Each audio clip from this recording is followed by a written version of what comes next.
မင်္ဂလာပါရှင် CSH ကွန်ပျူတာသင်တန်းကကြိုဆိုပါရစေ။ဒီနေ့ကိုမိတ်ဆွေတို့ကိုပြောပြသွားမယ့်အကြောင်းအရာ Google ကနေတရားဝင်အသုံးပြုခွင့်ပေးထားတဲ့ photo တွေကိုအလွယ်တကူရှာတဲ့နည်းကိုပြောပြသွားမှာဖြစ်ပါတယ်နော်။အရင်ဆုံး Google Drive ထဲကိုဝင်နေတာဖြစ်တဲ့အတွက် Mozilla Firefox တို့ Chrome တို့အများကြီးရှိတဲ့နေရာ Chrome နဲ့ဝင်ပေးဖို့တောင်းဆိုပါရစေ။ Mozilla Firefox မှာအခုပြောမယ့် tools မပါပါဘူးနော်။အဲ့တော့ Chrome နဲ့ဝင်လိုက်ပါ။ဝင်လိုက်ပြီးတော့ Google ထဲကိုသွားပါ w3.google.com ထဲကိုသွားပြီပါ google.com ထဲကိုဝင်လိုက်ပါဝင်လိုက်ပြီးတော့မိတ်ဆွေတို့အနေနဲ့ပုံရှာနေတာဖြစ်တဲ့အတွက် image ကိုရွေးလိုက်ပါ image တက်ထဲကိုဝင်လိုက်ပါအဲ့ဒီမှာကိုရှာခြင်းတဲ့အကြောင်းအရာပေါ့နော်ဒီမှာရေးပေးလို့ရပါတယ်နော်ဆိုကြပါစို့အခုလောဆယ် Messenger မှာခေတ်စားနေတဲ့ latest ပေါ့နော် Messenger မှာ update တွေဖြစ်နေတာဖြစ်တဲ့ Messenger logo ပေါ့လိုချင်တယ်ဆိုရင် MESSENGER Messenger ဆိုပြီးတော့ဝင်လိုက်ပါ Messenger logo လို့ပြောလိုက်လို့ရှိရင်ဒီမှာကြာလာပါလိမ့်မယ်အကြောင်းအရာအများကြီးနော် Messenger logo ဒါအခုရောင်စုံလေးတွေနဲ့ဖြစ်နေတာဒါ update အခု Mozilla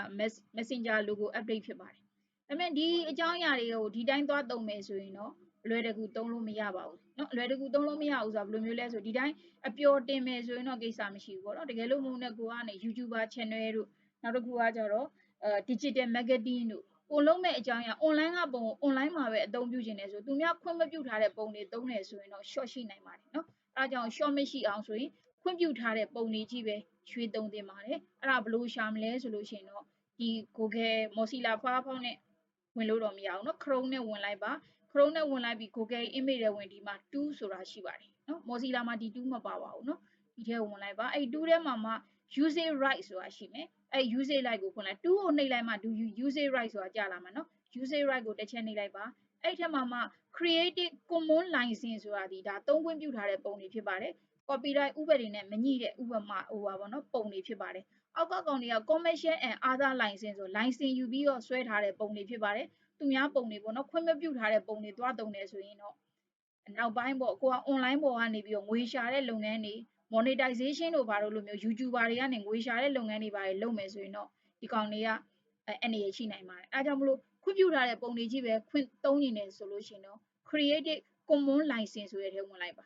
အဲဆိုတော့ဒါမျိုးရိုးရိုးရှင်းရှင်းပုံတုံးကြီးတွေပဲရလာပါလိမ့်မယ်ဒီပုံတွေကြည့်ပြီးတော့ကိုက reference ကိုးကားပြီးတော့အခြားပုံတွေပြန်ပြောင်းရင်လည်းရတယ်ဒါမှမဟုတ်ဓာတ်ရိုက်သုံးမယ်ဆိုလည်းသုံးလို့ရပါတယ်เนาะဒါ creative commons license ဆိုတာ Google Drive ပေါ်မှာအသုံးပြုခွင့်ပါမစ်ပေးထားတာပေါ့သုံးရင်သုံးဆိုတဲ့အဲ့ဒါမျိုးပါမစ်ပေးထားတဲ့ tool တွေဖြစ်ပါတယ်ဒါအခု2020 8လပိုင်းလောက်နောက်ပိုင်းမှာဒီ common ကဒီနားလေးမှာပြောင်းသွားတဲ့ common ကနှစ်ကြောင်းနဲ့ဖြစ်နေတာပါအရင်တော့ old model ပေါ့နော်အဟောင်းပေါ့နော် Chrome ရဲ့ Mozilla Chrome ရဲ့ version model အဟောင်းတာသုံးခဲ့မယ်ဆိုရင်ဒီနားလေးမှာ usage 2ကိုရွေးလိုက်တာနဲ့တပြိုင်တည်း tool set က usage right ကိုရွေးလိုက်တာနားမှာ common စာကြောင်း၄ကြောင်းရှိပါလိမ့်မယ်၄ကြောင်းကကြတော့ပြန်ပြင်ပြီးသုံးခွင့်ရှိတာလားဒါမှမဟုတ်ဒီတိုင်းထည့်သုံးပါလားအဲ့လိုမျိုးရှိပါတယ်အခုနောက်ပိုင်း8လပိုင်းကနေစပြီးတော့ဒီ common လေးကဒီ message အကြောင်းအရာပေါ့နော်ရွေးလို့ရတဲ့ comment ကနှစ်ကြောင်းပဲဖြစ်သွားပါတယ်အဲ့တော့ဘယ်လိုမျိုးပဲကိုယ့်ဘာသာကိုပြင်ပြီးတော့သုံးပုံဒဲယူပြီးသုံးလို့ရအောင်အတွက်ဒါကအပေါ်က creative commons license ကိုသုံးရမှာဖြစ်ပါတယ်အောက်ကကောင်တွေကကြတော့ခွင့်မပြုထားတဲ့ပုံတွေဖြစ်ပါတယ်ဒါ license ပုံတွေဖြစ်ပါတယ် license နဲ့တရားဝင်အသုံးပြုခွင့်ပေါ့သူတို့ဘာသာ license တင်ထားတဲ့ပုံတွေပြဒီပုံတွေကိုကြတော့သုံးခွင့်မရှိပါဘူးเนาะသုံးခွင့်ရှိတဲ့ပုံတွေကဒီအပေါ်မှာရှိတဲ့ creative commons license နဲ့ပတ်သက်တဲ့ပုံတွေပဲသုံးခွင့်ပြုပါတယ်ဒီပုံတွေကိုဒဲသုံးကိုယ့်ဘာသာကိုပြင်သုံးခွင့်ရှိတယ်အဲ့တိုင်းသုံးခြင်းအပြင်နောက်ပိုင်း YouTuber တွေပဲလုပ်လို့ YouTuber လုပ်ဖို့ logo တွေပဲသုံးနောက်တစ်ခုကကြ digital marketing အတွက်လိုအပ်တဲ့ပုံတွေကိုပဲသုံး online နဲ့ငွေရှာတဲ့လုပ်ငန်းတွေလုပ်မယ်ဆိုလို့ရှိရင်တော့ဒီလိုမျိုးအနေရကင်းနဲ့ပေါ့နော်မူပိုင်ခွင့်မရှိတဲ့အသက်တရားဝင်အသုံးပြုခွင့်ပေးထားတဲ့ပုံတွေကိုသုံးသင့်ပါတယ်အဲ့တော့တရားဝင်အသုံးပြုခွင့်ပေးထားတဲ့ပုံတွေကိုဘယ်လိုရှာရမလဲဆိုပြီးတော့မိတ်ဆွေတို့လာရောက်ဆွေးနွေးပြခြင်းဖြစ်ပါတယ်ကြည့်ရှုပေးတဲ့အတွက်ကျေးဇူးတင်ပါတယ် CSH channel လေးကိုလည်း subscribe မလုပ်ရသေးရင်လုပ်ပေးဖို့တောင်းဆိုပါရစေကျေးဇူးအများကြီးတင်ပါတယ်